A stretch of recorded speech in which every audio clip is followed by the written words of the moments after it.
So this time, is it okay to talk about how to start learning English? Okay? Yes. You are a native English speaker, so you don't learn English, but you have been learning Japanese. So I think this topic is pretty good to Right. talk about. Okay, so let's see. As I said earlier, I teach English online, and many students ask me how to start learning English. They want some tips about English studies, and I get that question a lot. So I want to talk about this topic this time. Okay. Okay, so yeah. So let me go first. I think there are three important components for English studies. So the first one is grammar, and the second one is pronunciation, and the third one is like basic vocab. Do you know why these three are important? Well, I mean, those are the things that allow you to speak, like to actually have a conversation, right?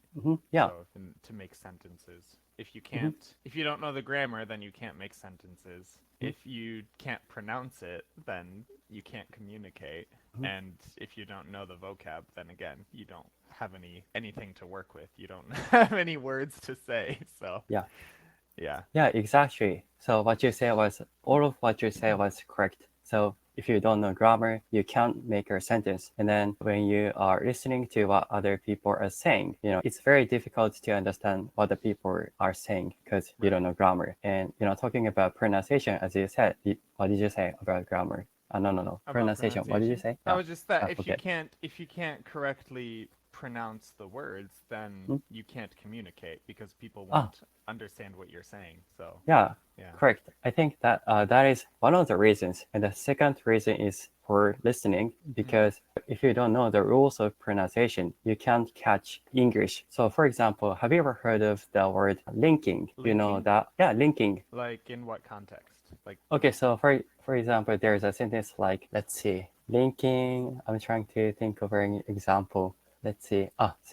There's a sentence like, what you doing? So in this uh, case, this sentence is shortened version of what are you doing? But if you say it faster, you can say what you doing. And in this case, what are you? All of these three words are linked together. So this is linking. What are you? What ya doing? Do you know what I oh, mean? okay. So this Yeah. is linking. And the second thing is reduction. Do you know this word? Reduction. Reduction. I know it. I know Hmm? it, obviously what reduction means, but I'm not sure what it means in the context of language, I guess, that you're referring to. Okay. So for example, like I said earlier, what you're doing. So this is example sentence. And, you don't pronounce the last letter G, what you doing. You don't say what you're doing. G. Right, So right, in this case, G is dropped. So right. this is reduction. So if you don't know the rules of pronunciation, it's pretty difficult to catch what the person is saying. So for these reasons, I think pronunciation is important. Okay, Absolutely. so sorry for keeping talking all the time, but Oh, no, no, no. the third one is vocabulary. So the more vocab you have, the easier you can understand what other people are saying, right? Right, And absolutely. you can express yourself better. So I think all of these three are very important. Yeah, I would agree for sure. Yeah. So what do you think is important to start learning English or Japanese? Yeah, well, I mean, obviously at the very beginning, Hmm? it's just even coming before all of that, you have to know the alphabet, or Ah, mm, in the case of Japanese, hiragana basically. And then eventually you get into katakana and kanji, but ah, yeah, but for English, it's pretty much just the alphabet. But just starting with that, because I'm thinking, even when we native speakers are like little kids in preschool or whatever, the first thing we learn is the alphabet, and then they mm, have like, oh, here's E, E is for ah, egg, or, mm, here's B, B is for boy, G is for ah, girl. And so you start to make those associations, mhm, and just pick up, oh, like, what is this letter and how is it pronounced? So I think that's the very very beginning for mhm. everyone. And same thing for me in Japanese. The very first thing I started learning was hiragana. So yeah, and then I think then from there it goes into learning very basic sentences like, Mhm. this is a pen, or Ah, whatever. mhm. And then at that point, then it's just, I mean, the three things you said, vocab, pronunciation, and grammar. But I think going off of that, it's just very important to practice. Yeah. And like, I think we've talked about this before, but also just think in the language that you're trying to study as much as possible. Yeah. So, I know there's another, like, basically, as much as possible, you should forget your native language is another way to say it. So try to imagine that you only speak the language that you're trying to study, and then that will force you to think in that language and try to speak in that language. And like we were saying, talk to yourself as much as possible whenever you can, even when you're alone, especially when you're alone, because then you can, I know for a lot of people, they have inhibitions, they have worries, they feel shy about speaking a new language in front of other people. So then why not take advantage of the time when you're alone, right? Because when you're alone, no one else is there to hear you, and you don't have to worry about being judged by other people, so you can do it as much as you can. Even though, I mean, I think you should ideally not worry about that anyway when you are speaking with other people. But especially when you're alone, I think it's good to take advantage of that time to just right. Yeah.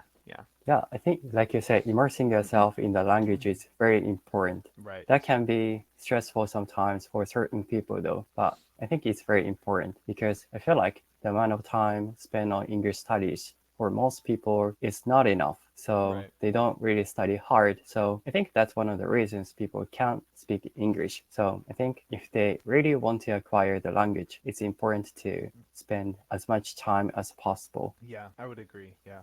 And I think you, like you said, it can be very exhausting. Like I remember when I first moved to Japan and I started going to Japanese language school. I just remember my brain being so tired. Oh my gosh. Like because all of a sudden I had to like sit, I think I was at school for about 3 hours a day, I believe. But that was, about 3 hours of just like only listening to people speak in Japanese and trying to like focus on my teachers giving their, whatever, teaching in Japanese. But oh my gosh. Then I would come home to the share house at the end of the day and I would just be exhausted. Like my brain was so tired. But I grew and I learned extremely fast compared to what I was doing before, which I was already spending a lot of time studying, but to really get that full immersion and have to like be forced to speak and listen in Japanese, that it really accelerated my learning. I know you need to get out of your comfort zone sometimes because that is, let's see, what did I try to say? If you feel stressed, then that means you're improving, you're getting better, I think. Right. So I think that's important to feel uncomfortable sometimes when you study another language. Absolutely.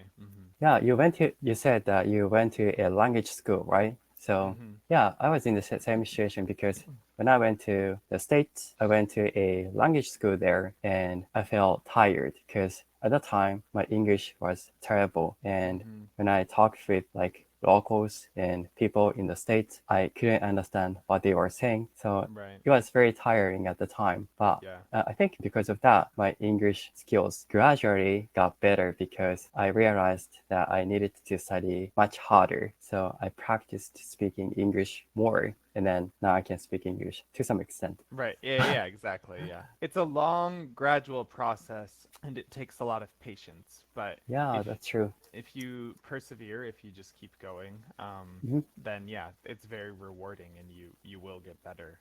What was I going to say? Oh, yeah. And then I think there's just, there are times when you lose motivation, but I think in times like that, then it's important to kind of maybe try something new with your studying. Like for me, I remember there were times when I would start to lose motivation. So I would lean more into then like, oh, well, let me listen to this Japanese music and just like read through the lyrics and use that as a way to study. Like maybe learn some new vocabulary from the lyrics, and then it's tied to something that I enjoy, like music. Or same thing, like maybe watching anime or something and trying to pick out new words from that. But yeah, your studying, right, doesn't always have to be like sitting down with a textbook or whatever. I mean, granted, that is a very effective way, let's be honest, to just do the studying, like classic studying. But But when that gets really difficult and you have no motivation, I think it's good to try something else. Yeah, I think that's good for, I think that's good in terms of like keeping studying. Because I think for some people, keeping learning the language is exhausting. So I think doing something different is good for a change. Yeah. And I think here, What did I say? well, I think you said keeping studying. I think it sounds natural to say maybe continuing studying, for example. Oh, okay. That's important to continue studying, or like you could say it's important to maintain one's Okay. studies, like that. But Thank you. Thank you. That's important to continue studying. Right. That's important to maintain one's studies, your studies. Okay. Right. Thank you. I think keeping yourself motivated is important because if you are not motivated, you give up. Right. So I think. I mean, there's motivation and there's discipline, is how I always think about it. So discipline is for the days when you're not motivated, right? Because even when you're not motivated, you just have to buckle down and just be like, okay, nope, like even though I'm not motivated, I said I'm going to study every day, so I'm going to study today, even though I'm not motivated, But yeah. I think one of the important things is to set a goal, because if you don't set a goal, some people will give up halfway through. Right. You know what I mean? Do you know what I mean? Absolutely. Yeah. If you set a goal, then you have a very clear mark that you're aiming for, and then it seems a little bit more it's more concrete, right? It's more believable if you think like, oh, okay, I just need to study this list of 20 words or whatever, I don't know, I'm just thinking in terms of like in terms of studying Japanese, you have like N2, N1, like, and each of those comes with their list of like vocab words. So for me, it's just like, oh, okay, N2 has like 1,000 some words, then maybe I just study 50 words a day or whatever, and then in however much time, then I'll have studied all the words and I'll be set with my N2 vocab or whatever. Just like examples like that, but that's like a clear goal where it's like, okay, N2 vocab or whatever it is. But yeah, like you said, if you set a goal, you can decide what you should do right now. So yeah, you can think about what kind of things you do that day, and you can make a schedule based on the goal. So I think that's very important. Right, exactly. By the way, have you been studying for N2 now? I have. Yep. Yes, I have. So do you take the test in July? I think so, probably. Oh. Well, sorry. It would probably be July of next year, just because here in the US, we only have one each year. And for this year, that is going to be the weekend of Thanksgiving, which is not ideal. I could suck it up and just take it that weekend, but usually the weekend of Thanksgiving I'm like doing things with my family and enjoying things. So then the next one would be in July. Or no, sorry, it would be in December again, actually, probably. But what I was thinking was that I might be moving back to Japan. So in that case, if I'm back in Japan, then I could take it in July of next year in Japan. Job next year. Okay, so please come to Japan. I want to hang out with you. It sounds good.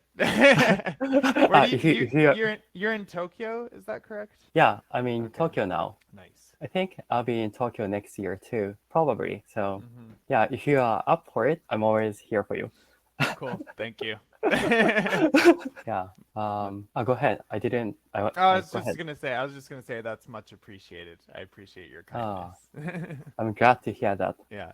Let's see. Yeah. Is there anything you want to talk about? I think we've already talked about how to start learning English, but do you have any tips for English learners? I mean, like you're doing, I think it's important to speak to native English speakers, or even if it's not native English speakers, it's just important to speak English with people as much as possible. Right. And then kind of like what we were saying, I think to help maintain motivation and just help immersion, like, because not everyone can just go to an English speaking country. Like Japanese people not everyone can just go to an English-speaking country and go to language school. So then, whenever possible, I think it's good to expose yourself to media, though. So like we were saying, like for me, I watch anime, but for everyone else, maybe watch Netflix or watch English movies or whatever. Listen to English music. Like just try to get as much exposure as you can and keep feeding the fire of motivation. You know, wanting to study. You keep getting that constant input as much as you can. I think it's very important. Yeah, I agree. Keeping yourself exposed to the language is very important, I think. Yeah. That's true. And also, I don't remember if it was with you who I was speaking with this about or if it was someone else, but maybe I already said this, but I also read an article one time that some scientists did some studies or something, whatever, science, but apparently it's very good to study things right before bed, but also first thing in the morning when you wake up. I think a lot of people know about studying right before bed, but if you also study first thing in the morning when you wake up, that is another way to tell your brain that like, oh, this thing is very important, so we need to hold on to it and keep it, you know, in the important parts of our brain or whatever. So yeah, I think that's effective. It's gonna work out. Yeah. Right, yeah. So Your even brain. just, sorry, go ahead. Go ahead. I was just gonna say, like, for example, I mean, you just maybe try studying like a few words before bed, and then first thing when you wake up the next morning, like review those words in your mind and be like, oh, what are those words that I studied? And then I think that will really help solidify in your brain. Yeah, but Do you do that? and not as much as I should. No, I have a lot of things going on. Oh, okay. So I mean, like when I wake up in the morning, I have like a whole like breath work, like breathing and meditation routine. So I kind of put that before, but I'll do that, and then maybe depending on the day, I'll take a cold shower, and then usually I'll start like preparing. I usually cook my dinner and then pack it to take to work. So like maybe I'll do that, but then while my dinner is cooking, I'll like study my Japanese vocab and stuff. So I still try to get it done early in the day, like relatively close to waking up, but it's not the very first thing. Okay. Yeah. It's not the first thing in the morning, but anyway, either way, you study Japanese on a regular basis. Yep. Yes. That's cool. Do you study Japanese every day? Yeah. Oh, that's cool. Yeah, because right now, I'm just trying to slog through the vocab. There's a lot of vocab to be learned, so I'm just studying that every single day. Okay, cool. That's cool. I remember that you take Japanese lessons online, right? I remember that you take 1 hour lesson per week, right? What is it like? So usually, because I also have my YouTube channel and I translate everything into Japanese for that. So usually I use that lesson to have my tutor just proofread my Japanese and make sure that it like sounds okay and seems natural. And then when we get through all of that, then I usually will have a list of like recently studied Japanese words that I have questions about words or grammar, but just anything that's come up when I'm studying that I want more clarification on. So then I usually will ask her about that, and we'll do that. And then if there's any time left over, then we just have a free conversation. And, I think that's a good way to use online Japanese platform. Online Japanese lesson platform. Yeah. That's good. Yeah. So sorry for asking too many questions, but do you take lessons from the same teacher every time? Yes. Oh, okay. Yeah. Cool. Yep. So how long have you been using the platform for? I think it's been over a year now, I believe. Ooh. I'm just realizing now that we actually are going to run out of time. It's going to cut us off Yeah. today. So, but I'll see you in 2 weeks. Yeah, let's talk in 2 weeks. Thank you so much. Okay, cool. All right. Thank you, Taku. Take care. Thank you. Have a good one. Yeah, Have a good take care. one. Thank you. 現在、英語コーチングの生徒さんを募集しています。英語学習を頑張っているけど継続することが難しい。英語力が伸び悩んでいる。TOEIC のスコアが頭打ちしている。ぜひこのような方は無料カウンセリングへどうぞ。下の概要欄から申し込むことができます。ぜひ無料カウンセリングでお会いしましょう。